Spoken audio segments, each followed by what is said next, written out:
靠右边走，这是什么意思呢？对，我也好奇，真的很想知道吗？很想很想。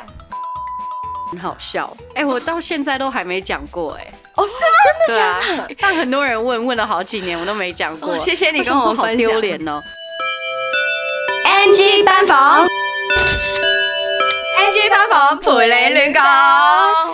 今日好特別啊！大日子啊！我哋迎來咗我哋 NG 班房嘅第一個嘉賓，其實應該話第一個交換生啊！哇！我哋一齊嚟歡迎 Christina。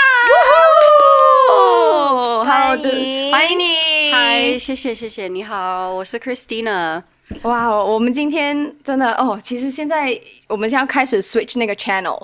因為就是Christina 是美台混血兒，是，所以你平常都是說英文跟華語比較多，是吧？平常對，還是我們在家裡會比較常說英文，但跟我爸我會講中文，因為他中文比較 get 到。哦，對，明白。還是我們今天用英文？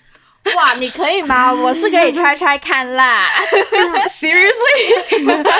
我覺得其實 Jenny 的英文很好，沒有，真的沒有。你給我講兩句，鏡頭下面。哇，我們可以試試看就如果突然間你想要 switch channel， 我們看能不能接起來。行 ，OK。好，我們節目就是正式訪談之前，不如你學一下我們剛剛的那句 tagline 好不好？你們剛說了什麼？我們再演示一遍，怎麼樣 ？OK， 3、2、1 ，NG 班房陪你亂講。記住這個手要這樣的，陪你亂講。亂講，nice。NG 班房，NG 班房，陪你亂講，陪你亂講。OK， 好，3、2、1 ，NG 班房陪你亂講。很好，OK。我看你最近好像跟蠻多香港的 influencer， 我也看到我最近因為去拔智齒，所以我很久都沒有好好的吃飯，然後剛好有這個端午節的假期 summer break，所以我就想說去香港那邊有很多好吃的美食，對，然後剛好就認識到很多在地的一些 creators，然後他們就教我很多廣東話，但我還是沒有辦法。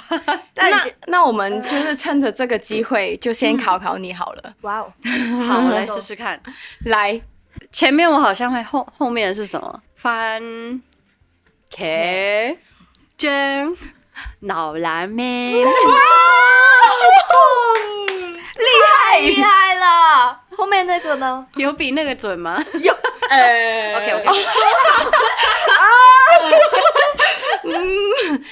大家都在學習，我覺得他也很棒。哇，是，我也覺得。然後最不吃辣，如果你只是看到這個字，對你對廣東話的理解，你會怎麼念？冇口語。辣。全對耶，真的，只不過這個是書面語，然後你講的是口語話，但是全對就會變成番茄醬牛腩麵，冇食辣。哇！如果是我們直接念的話，就變不吃辣，不吃辣。這樣嗎？真的很準很有語言天賦非常非常。然後下面的更難了 ，OK， 我們 level up。Oh my god！ 你會第一個 first impression 你會怎麼說？我一定會講得亂七八糟的。It's okay。拉 King OK。褲頭面所以你覺得廣東話是這樣？就是它其實這6個字組起來是廣東話的頭6個聲調。哇，這個我也不懂因為其實番茄醬牛腩麵也是6聲。你看我舌頭也打結。番茄醬牛腩麵，對 ，OK。番茄醬牛腩麵就是6聲。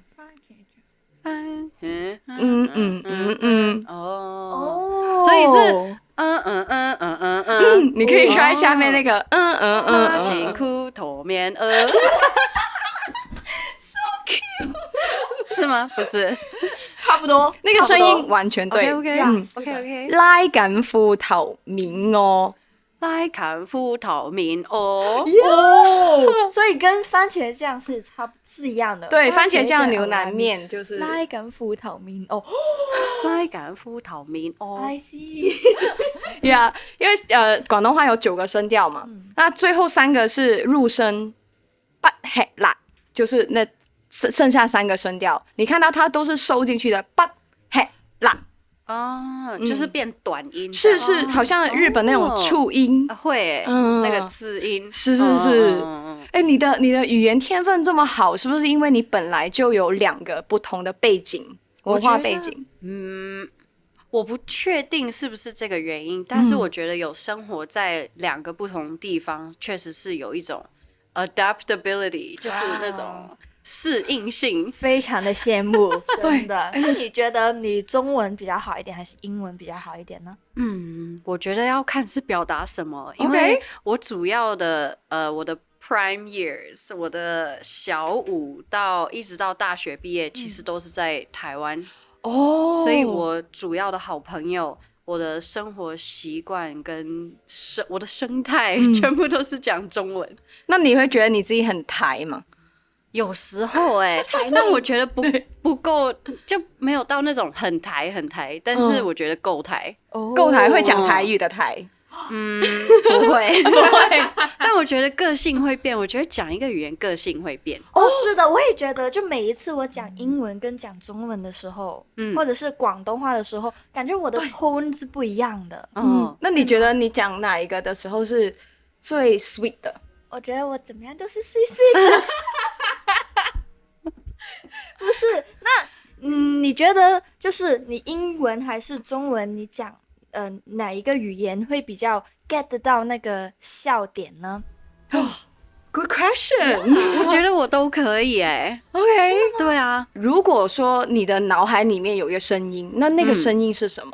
我会觉得看你数数字的时候是讲什么是你最自然的语言。Then what's yours？ 1、2、3、4、5、6、7，那就很台了。因为我不会 1、2、3，我不知道你们呢？你数数字？Good question。我没有想过这个。OK， 要广东话广东话。OK。所以基本上我们讲英文的时候是会 transfer 从中文到英文，那你会吗？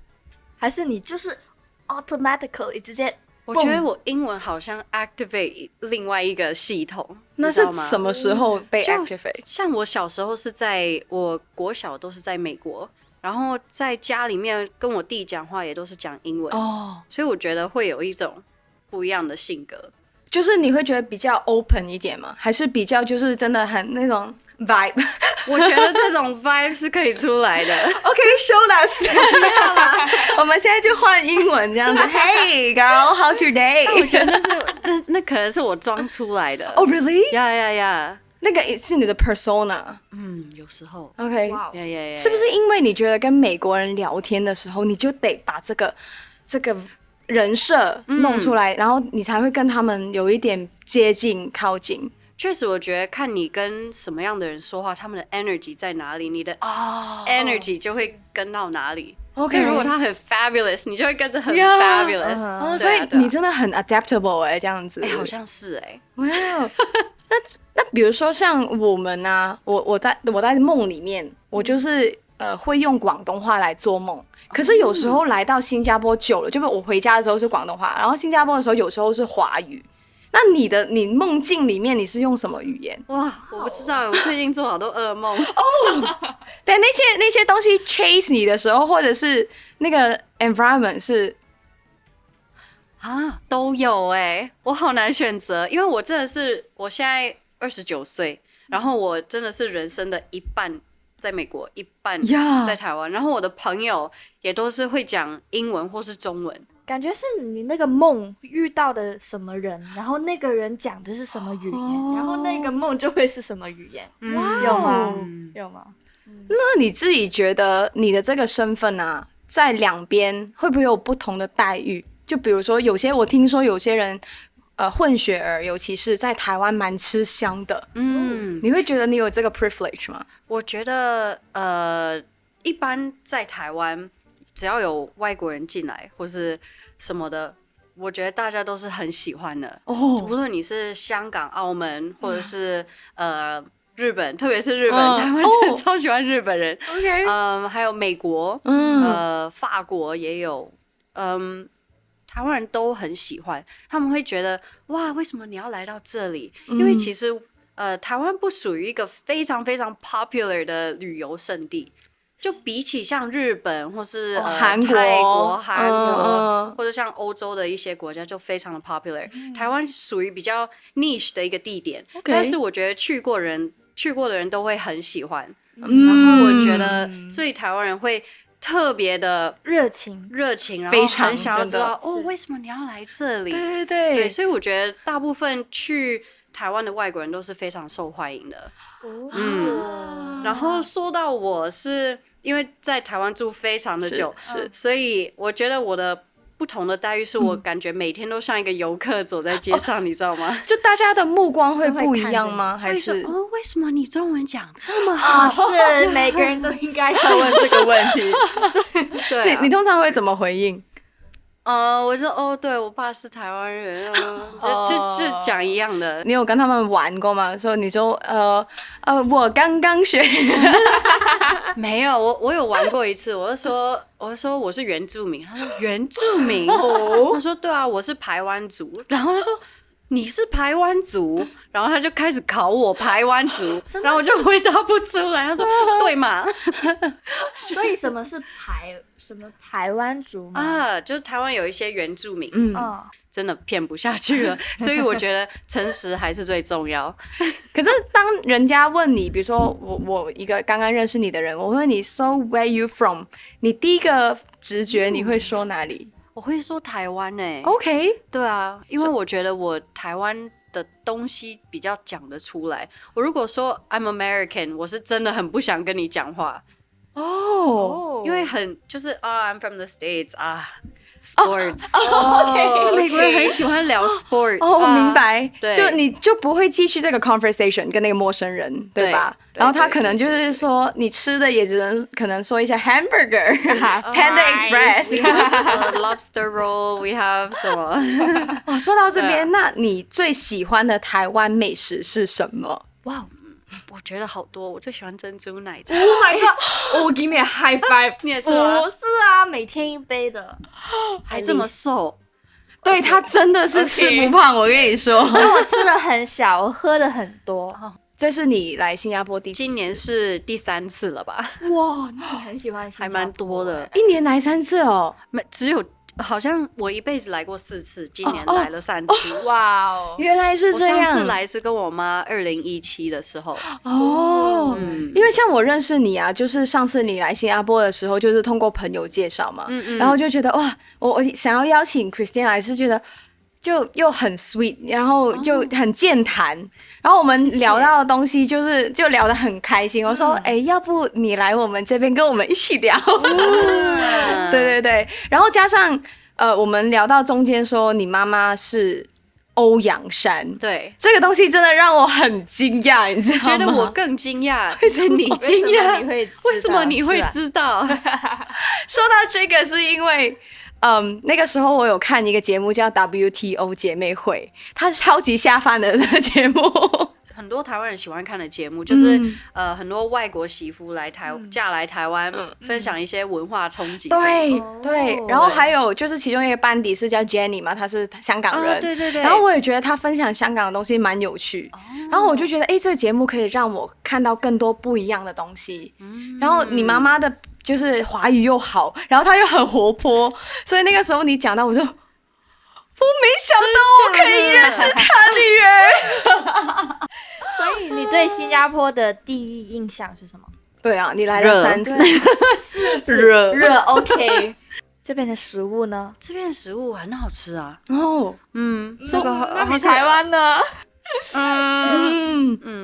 不能比，都菜系不太一样，都很好吃，不一样，是不一样。那台湾有夜市，是这里也有那些pop up 的，对 pop up 的巴沙马拉啊，你去过吗？我还没，也是像台湾一样有一个一个摊档这样，对对对，然后卖也是有什么台湾那个叫什么球啊？地瓜球，地瓜球是，你喜欢地瓜球吗？喜欢，但是台湾的好吃，因为台湾的不是会撒一些粉上去吗？对，但这边没有那个泡的，对，梅粉。哇，因为我爸是台湾人，但他跟我妈有点交换身份，他现在搬到美国，然后我妈是美国人搬到台湾，对，所以他们交换身份。但我爸每次每一年的圣诞节，在美国的公司都会放假，然后他就会去台湾买很多台湾的零食啊，要带回美国储存他1年的份。哇！然后他一定会买梅子粉。Yeah, I know, right？之前你拍影片也是说有考虑要搬来新加坡吗？你这次也是来考察是吗？我觉得新加坡是一个就是一个很让你想要认真向上的一个地方。我觉得这边每一个人给我的态度是 I want to work hard, I want to make money, I want to go to the gym 。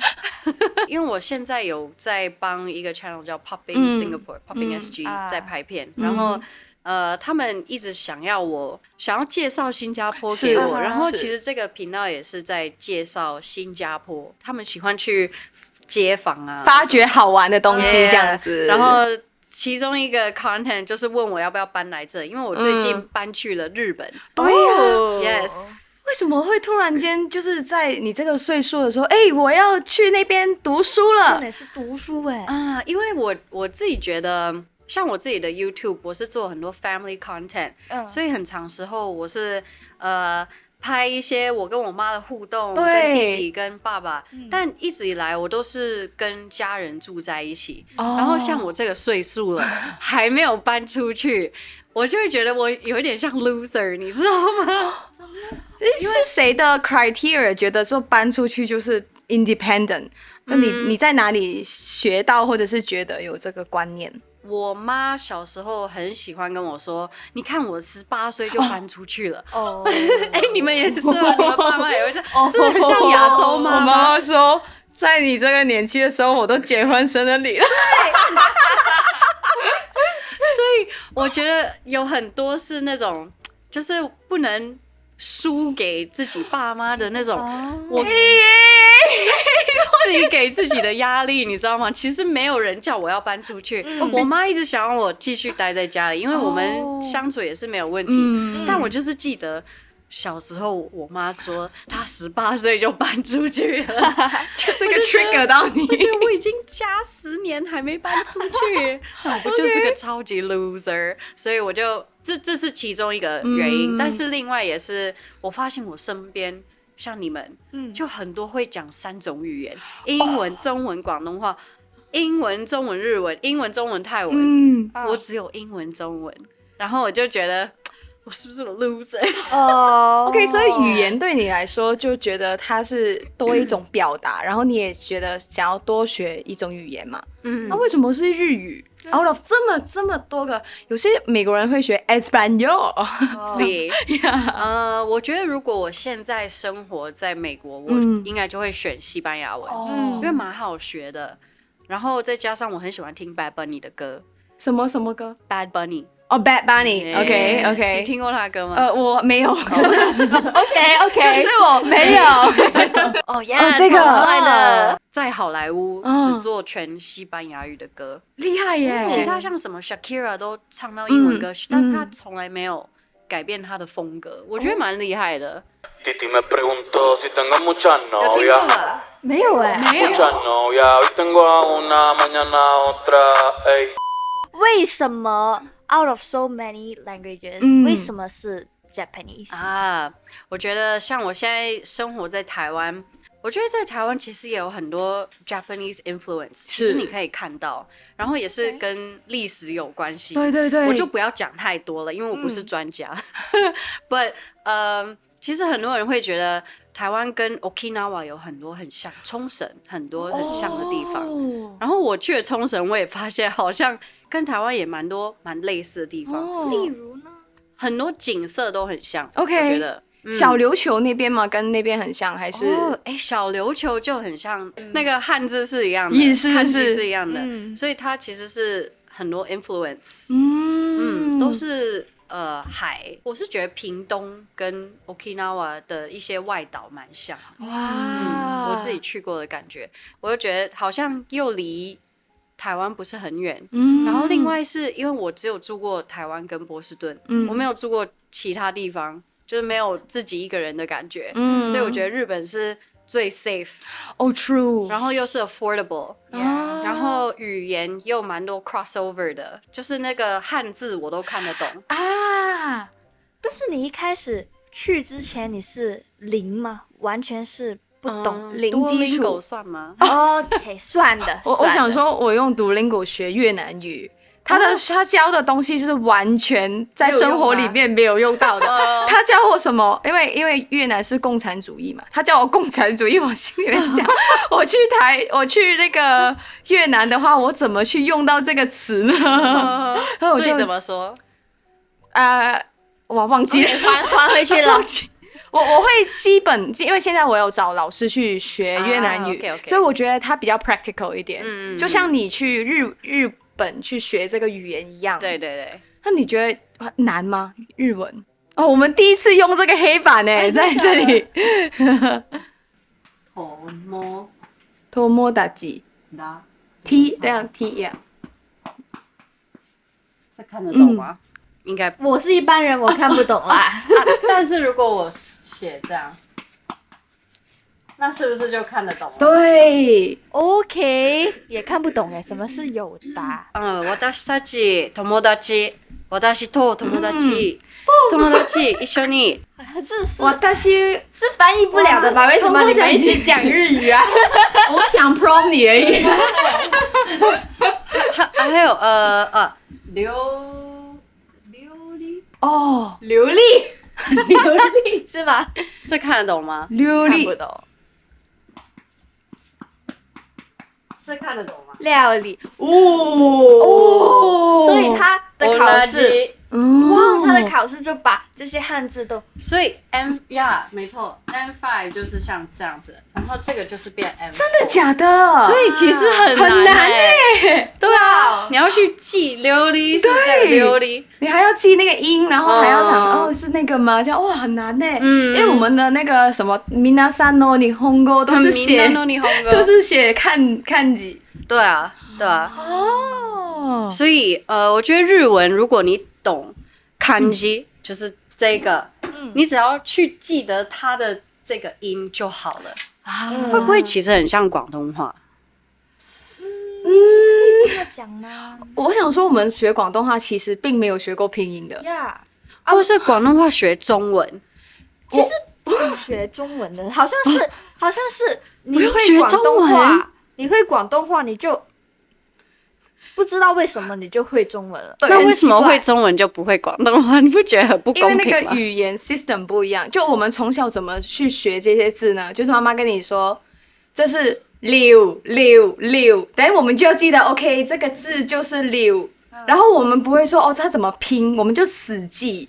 我们把这个东西放进我们的脑里面。溜，所以真的是溜吗？溜，真的呀，溜。流雷，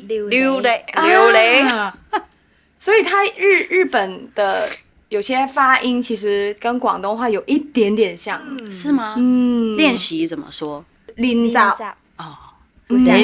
練習，練習，電車，電車，電車，圖書館，圖書館，家族，真的很像世界，世界，有点哦。所以为什么我本人的话想要学越南语，也是因为那个 system， 就是它有一些字很像，跟广东话是对。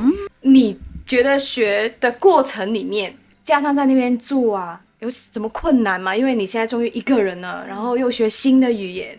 我觉得我当然是可以请一些可能讲英文或是讲中文的一些 system 去帮忙，对，但那个就要乘以3倍的价格，你知道吗？所以你是 full Japanese， 所以像我租房，或是去安装什么灯啊或什么的，因为搬进去日本的家真的什么都没有，就是你一进家，你开那个灯就 nothing， 空如也 nothing， 就下图四壁的感觉。对对，就是 OK 墙壁给你，地板给你。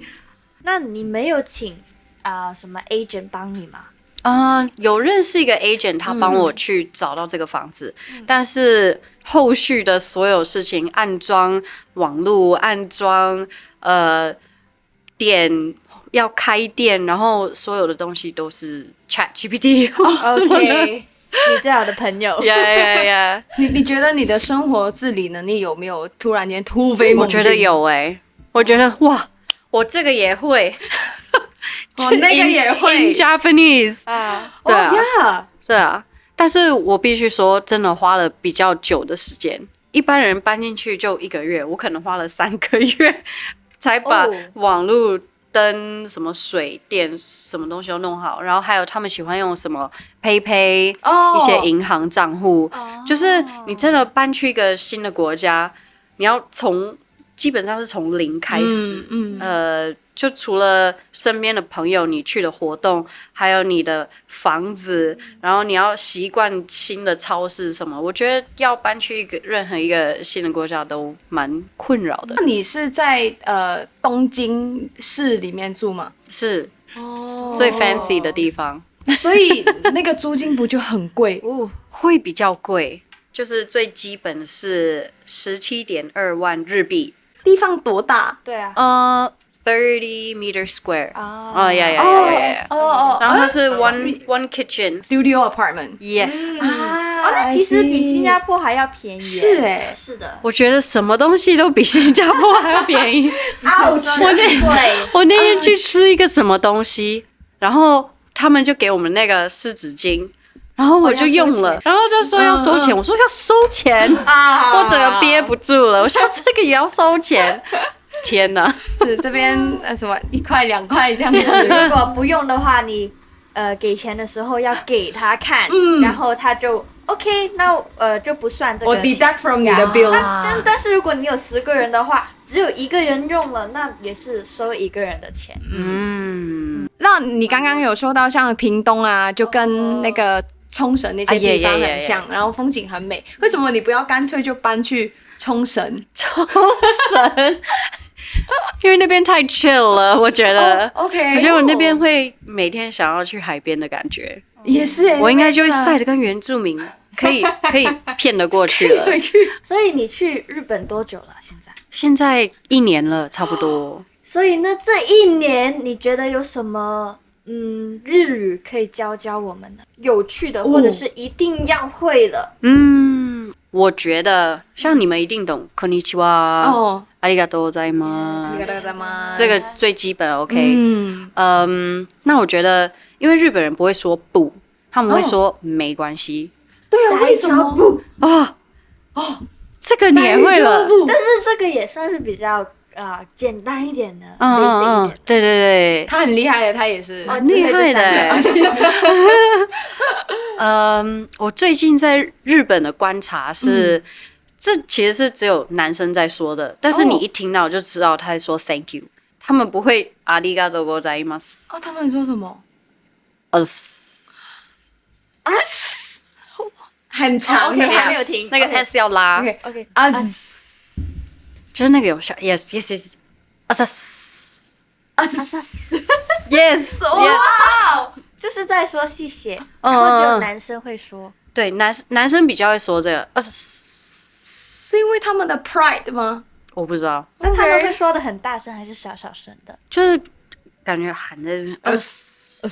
所以你听到这个有一点装帅的感觉。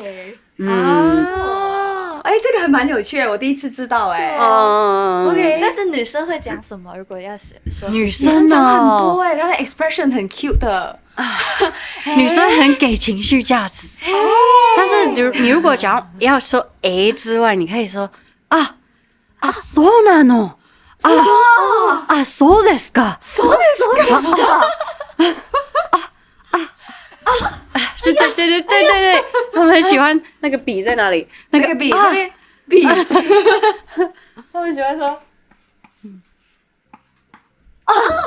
呀，所以他们一定会手放在这边是吗？对我没有发现。Oh my god！ 那你去了之后，你也会吗？还是觉得开始了，觉得开始了，不知不觉的开始了。有混搭风吗？英文加 Really？ Oh my god！Really？ 好像还没有这样子啊，说很好吃啊，就美味しい。哇，很酷那个是我们立刻学一下，我也要学。来1、2、3，美味しい。阿成你冇翻我哋版啊！他在翻白眼吗？他说他从来没有见过，他接受不了，没关系啊。那在这里的女生会这样吗？肯定不会啦。这样，我不能代表新加坡女生，是因为就是毕竟我不是在这边长大。不过香港人的确港澳比较少。好，那港澳会怎么？但是会啊，真係㗎。新嘅年相食好撚好食喎，屌！他那个是之前有一个很有名的电视剧，它就有3句港女的，就是回应，就是真係㗎，真的嗎？點解嘅？我真的没看过这个哎。你好叻，你好棒哦！有吗？有 Q 的感觉吗？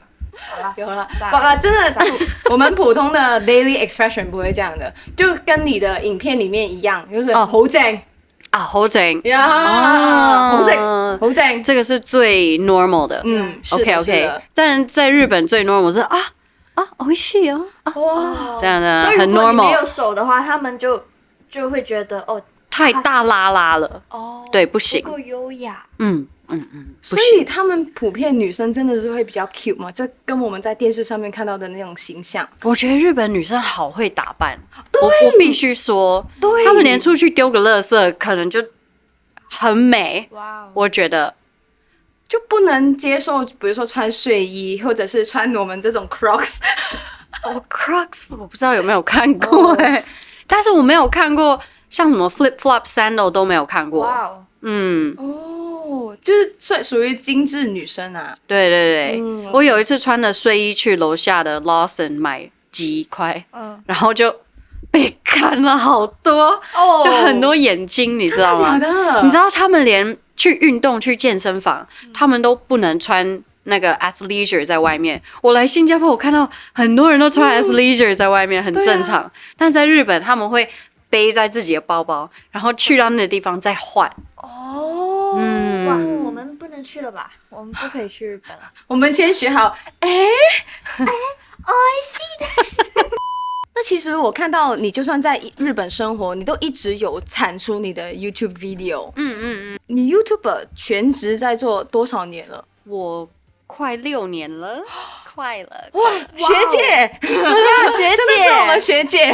我是因为从毕业，这是我的 graduation project 开始的，因为我大学是念电影科系，在台湾，然后我们那时候的 graduation project 就要选你要制作一部电影，或是可以做一个 show，或是一个像这种 podcast，不然就是创一个 YouTube 频道。OK， 然后我那时候就是没有很多钱，所以我就想，那我就试试看做一个 YouTube channel。OK， 毕竟不需要太多经费，然后也不需要太多人帮忙，我就自己开始做这个 YouTube， 就拍了。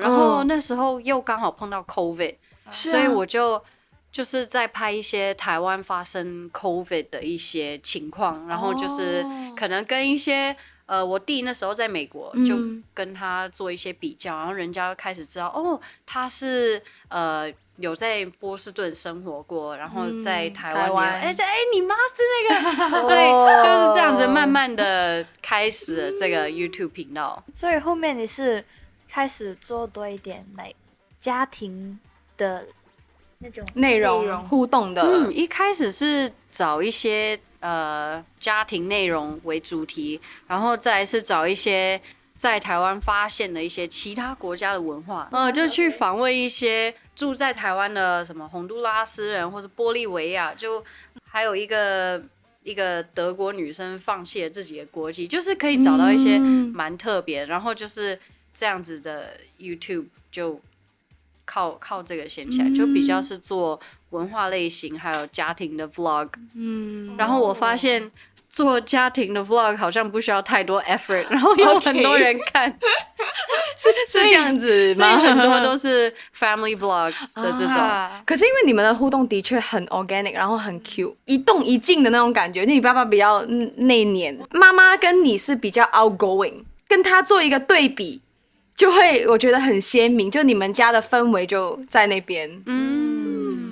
我一开始是很内向的really？ 对，我的 outgoing 是训练出来的。哇哦！因为一开始只要 camera roll，我妈上那个 WTO 姐妹会已经好几年，所以她已经有那种 camera sense， 就是开始大家好，我是欧阳珊对。然后我是那种比较 shy 的那种，我觉得我跟我爸比较像，反正我弟跟我妈的性格就很像。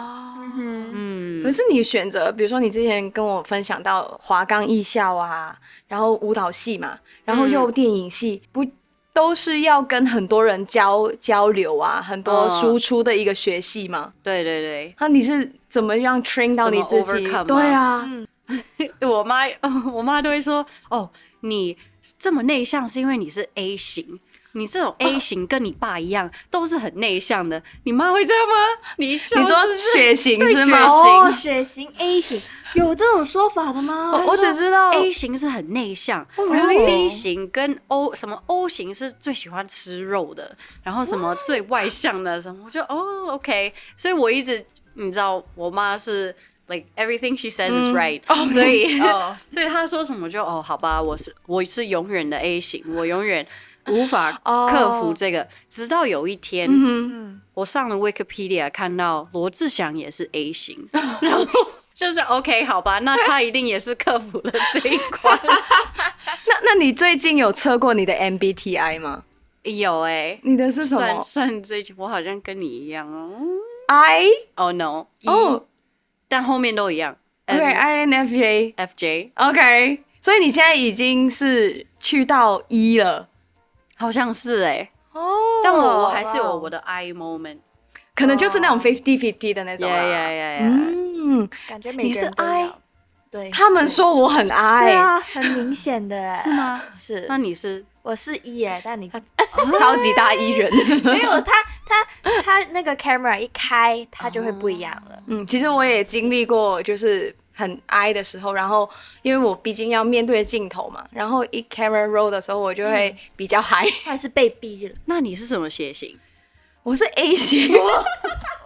OK， 你是什么？我不懂我要问一下我爸爸妈妈才知道。为什么我会不懂自己的血型呢？你有捐血过吗？就是怕痛啊，我感觉我没有什么血可以抽出来。True。所以你的channel 名字叫 Christina 靠右边走，这是什么意思呢？对，我也好奇，真的很想知道吗？很想。我爸觉得靠很好笑，就这样。那为什么是右边？因为只有这个时候说靠是合理的OK， 我就说我爸很木讷吧，我就说靠右边会不会是什么台湾的扶手电梯需要靠右边？也是啦，这是后来被 justify 的意思。OK， 我最近在想要不要改频道的名称，不用很好啊。我们阿雪说，是不是因为靠腰？靠腰完全就是靠腰厉害。所以你是什么血型？我到现在都还没讲过是真的假的？哇哦 ，OK。但很多人问了好几年，我都没讲过。谢谢你跟我分享，好丢脸哦。但算了，我已经过了那个岁数了。就好像比如说我们选这个 NG 办法，我们也是随便选的，是这样吗？也是，很随性。不过的确有记忆点啊，你的，就那个要逼掉。想问一下，你都就做了6年的全职创作者嘛？那你这6年，你觉得最难的时刻是什么？最难的时刻有没有比如说你生不出内容，或者是你剪辑上面啊，或者是会有一些恶评之类的？我觉得会有那种我接下来要一直做这个的那种感觉吗？然后其实也是有很多个原因让我最后选择去日本念书，这个也是其中一个。因为我想说，假如我现在没有这个自媒体，那我接下来还可以做什么？所以我就想要去做一些跟媒体无相关的一些东西，就找回自己的。如果没有这一块的 personality， 那我还有什么？至少我还对语言还有兴趣，或是什么可以自己在不同国家生存，这也是我觉得是一种 growing process。但那时候也是熬过很多personal 的部分，所以那时候确实比较难熬一点。可是你经过那一段时间，比如说你个人的探索啊，或者是你去了日本去住了之后，你会觉得你找到了一些你新的 passion 了吗？就除了就是比如说，因为语言是一个部分嘛，让那个 passion 的部分是，如果你要假设你要留在日本发展，或者是你要去其他国家，比如说新加坡发展，那除了自媒体，我撇开这个不说，你会想要做点什么？那个东西你有想到吗？我反而觉得我就是不做这个自媒体学日文，会给我更多 motivation 回来做媒体因为我发现我就是很喜欢拍片，很喜欢剪片所以我让他 put aside 之后，发现我其实更爱他有些时候真的是要先跟他产生一个距离，然后你才知道你需不需要他，你到底多爱他这样子。距离产生美吗？哇哦，OK。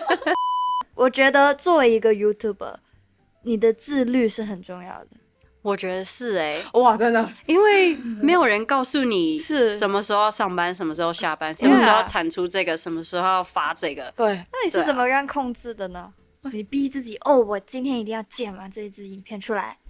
我觉得这个世界是一个非常 competitive 的地方。OK， True。然后其实我觉得，天哪，我不想要给 Singapore 这个 credit， 但我要准备给 Singapore 一个 credit。OK， 就是我觉得，你生活在任何城市的地方，这城市会 shape you as a person。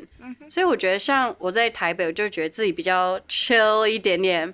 然后去日本，我会反而觉得我想要 become more invisible， 不要注意我。居然是这样。然后反而是像去香港，我会觉得like 每一个人都很 busy， 每个人都很想要创业，很想要做自己的事情。然后来 Singapore， 大家都是 Let's make money，Let's make money，Let's do something。所以我觉得就是来这边好几趟之后，我会反而会觉得更想要 like make money， 好像 I'm missing out on something。对啊。可是你也是会按自己的 pace 去产出影片吗？还是就会因为这个 mindset， 你就更急着要生产一些东西？感觉有一把火放在这里，你知道吗？火烧屁股。会那你会有那种灵感枯干的时候吗？不知道拍什么怎么办？之前会有 ，OK， 之前会比较是考虑说观众会不会看这个，观众对这有没有兴趣。但我觉得对于一个 creator， 如果你想要继续 then you have to try everything。 Yeah, definitely. Yeah， 但是又不能太偏题 if you know what I mean。就还是你的本来频道的宗旨跟方向还是要有啦。OK， 所以我们 as 一个新开的频道 NG 办法，你觉得对于我们这些刚刚开始 YouTube 的新手啊，对新手小白，有什么建议呢？有什么建议呢？对，或者是屏幕前卡关吗？没有钱哦。就很简单的事，我不知道说什么。没有开玩笑，就是剪影 I 片 mean 你问我真心的话，就是我们现在都是为爱发电，因为我们不像比如说已经有一定的时间 establish 了，那可能就会有很定期的广告啊之类。But put aside that， 我觉得 so far 我们都是还不错。那可是比如像那些还没有踏进这个 YouTuber 或者是自媒体行业的人，你会想到说，有什么想要建议一下他们或鼓励也好，或者是说黑幕说 Don't come in here。我觉得，有一阵子就。可能 reels 跟 shorts 这个就一直起来。我觉得现在也是，就是如果要做短影，是一个非常大的 trend。But I think YouTube is coming back. Me too， 我也这么想呢。这些很短的影片会很消耗你的，就是我还会给自己说，我现在要来 brain rot 一下，就是然后我去滑 reels，所以我自己也知道这是一个，他已经训练我可以7秒之内就得到一个笑点，我就可以马上笑出来。但是对于像 long form，it takes more time，你要很投入。像我们小时候看电视，你要花半小时，你才知道这整个剧在讲什么。是，但我觉得，因为这个短影会过多。所以反而是 YouTube 的这些东西会让你去思考、去沉浸进入一个环境的这种趋势，我觉得应该会慢慢回来。我希望是可以回来。我也觉得说，现在其实很多很优质的 YouTube， 我看到那些产出是觉得 YouTube 其实不会没落，反而是那些人可能在花更多的时间去打造一些更好的影片。像台湾有很多频道，其实我还蛮欣赏的，就是有些我的 idea 或者是风格，我都是向台湾的 YouTuber 学习。对，就我平常真的是看长影片的时候，我就专找台湾 YouTuber 来看。哇，对，我觉得创意方面，我觉得台湾的创作者真的很值得学习。哇，是哦，谢谢。是真的，我会觉得很多人会问我要不要 start their own channel 或是什么，我觉得想就去做，因为我觉得做了你已经超过了 50%。因为有很多会去想这个不对，那个不对，我要发什么会不会很 cringe？一定会很 cringe，一定会很 cringe。我也是这么觉得的。发的前面的几个影片都一定很烂，但是你一定要经过那一段，你才有办法到 the next level。所以我觉得就是 just start。很多人就是没办法 start。有些人可能也会担心说网上的一些评论、恶评或者是 haters，你有遇到这些人吗？我觉得担心就不好做所以你是完全 don't care。我会 care， 我不能说 I don't care about haters， 就是 I find the vibe。对，就是没有这回事，我一定会 care。就可能100个留言，只有一个讲很不好的东西，我会被影响一整天之类的。因为会放大嘛。会啊，你怎么可以这样说我？你都不认识我，你怎么可以说什么我长得很丑之类的平凡不是真人很美，我跟你说。或是最近 Christina 胖了几公斤，说你知道什么了？你知道我那天只是水肿。不，就算我觉得我本人觉得，就算真的是胖了一点点 ，so what？ 是啊，我如果是健康，我在我觉得我舒服的状态下，那就是最好的自己。那胖跟不胖，我觉得是其次。当然他们就是很过度关心咯，就他们其实是很注重、很关注你，就是他从你瘦一点点就看得出，你是胖的。今天水肿太喜欢你了，太喜欢你了。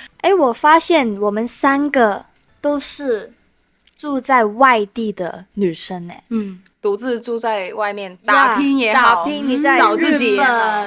我们在新加坡，你有什么是最享受的呢？最享受，当然是一个人的自由。freedom。对啊，住在家里有很多无形的责任或者是无形的规则嘛。因为你要尊重家里的其他人的生活习惯跟模式。但是自己住的那种感觉，你可以几点睡都没关系。但是自己一个人住也代表很多事情也要自己做是啊，但我觉得还 OK， 就你能 handle 就 OK 了是吗？没有什么太不好的地方。对，因为刚刚听你说你甚至在日本，你都可以用日文去解决你生活上面琐碎的事情。ChatGPT 真的很棒，你也很棒。那说完最享受的是 freedom， 那最难受的呢？最辛苦的呢？自己一个人会孤独吗？会想到原来自己花这么多钱。哦，那你有没有最难受的时候在新加坡？想家就会难受。哇，经常想，经常难受。就是因为你1年了嘛，你中间有一度很想家，然后赶快订机票回去这样。我会想我家的猫OK， 居然是猫，有2只猫真的很可爱。因为我妈跟我弟还有我爸都有来日本找我，而且我其实从小就习惯我们1年见1次的这种模式。那除了你在日本自己住嘛，你还是会遇到一些新认识的人，会因为语言的问题，所以比较难交朋友吗？还是比较不说话？对啊，会不会觉得很难沟通之类的？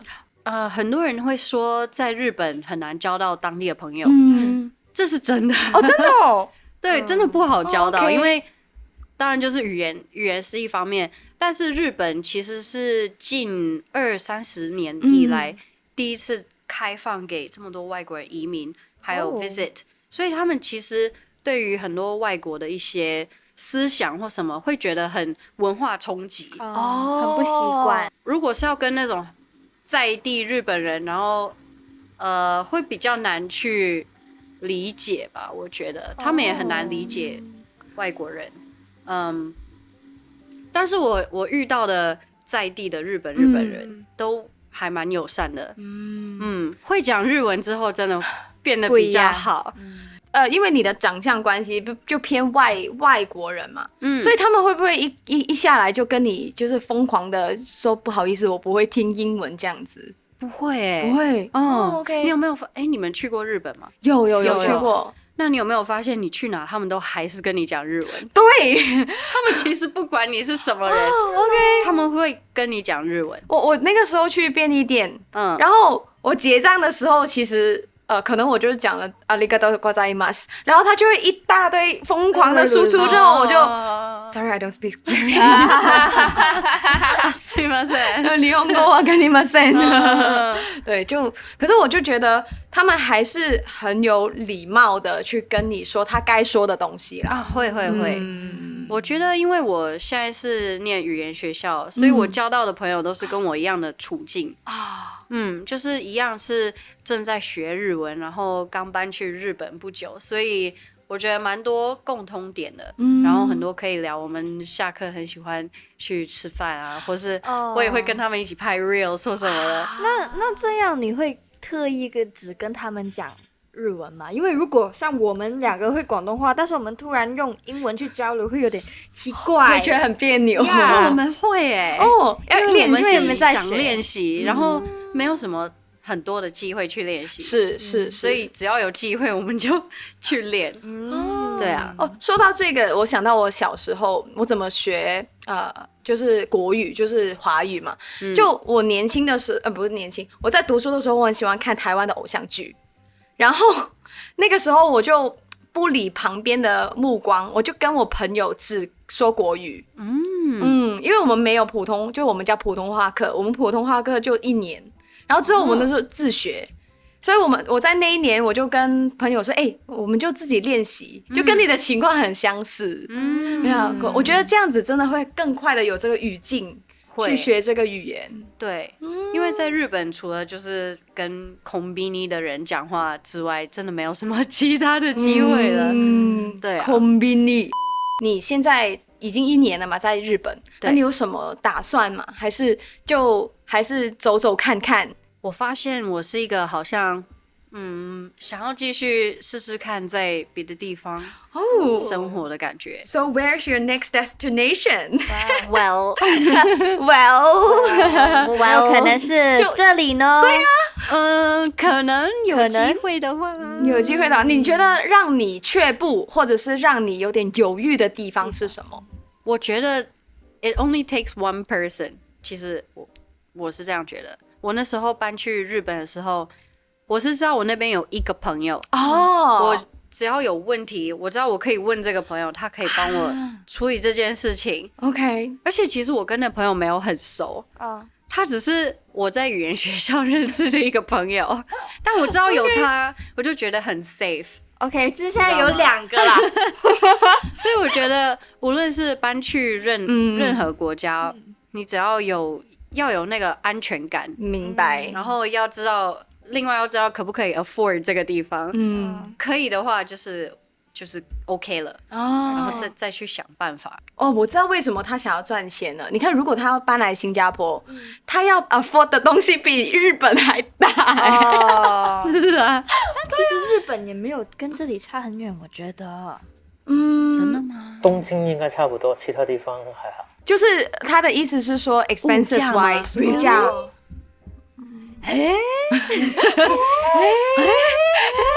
そうですか。可以大概透露，就是你整个，比如说1个月的开支大概是多少吗？我还真的没算过。就是一算就心疼的感觉吗？就很有钱，不用算，就反正我能给。没有，算一下。我自己的生活开销差不多，我觉得应该$1000多，$1500，还算 reasonable。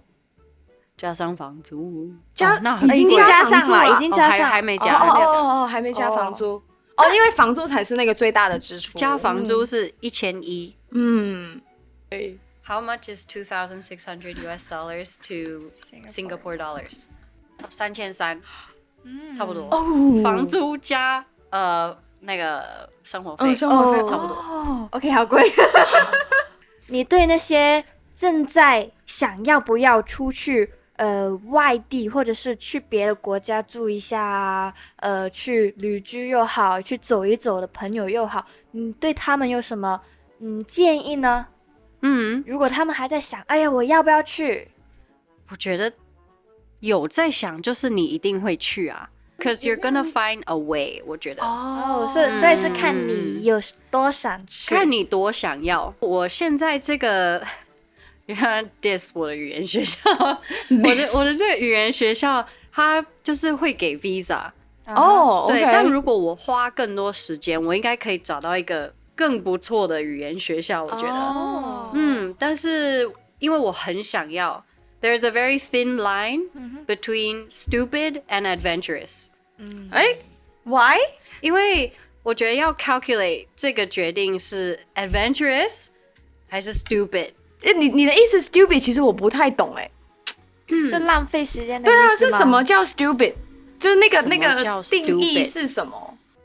像我自己的例子好了，我那时候在想要不要搬去我家以外的地方，就是在台北市以外的地方住，or 搬去其他的国家。OK，但对我来说，我觉得我在家里过得好好的，我住在一个还不错的 location，那我为什么要搬出去一个？你又要自己负担，然后也不是说很远，对，然后又离我家的猫那么远。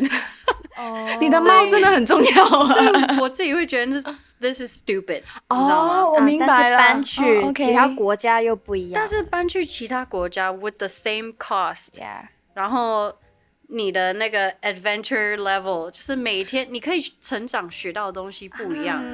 我觉得让我学到真正的自律，反而是搬去其他的国家。因为我如果一直待在台湾或是美国，我会没有那种成长的感觉，因为我知道我爸妈都在，明白 I feel safe，所以没有任何的我需要靠自己的感觉。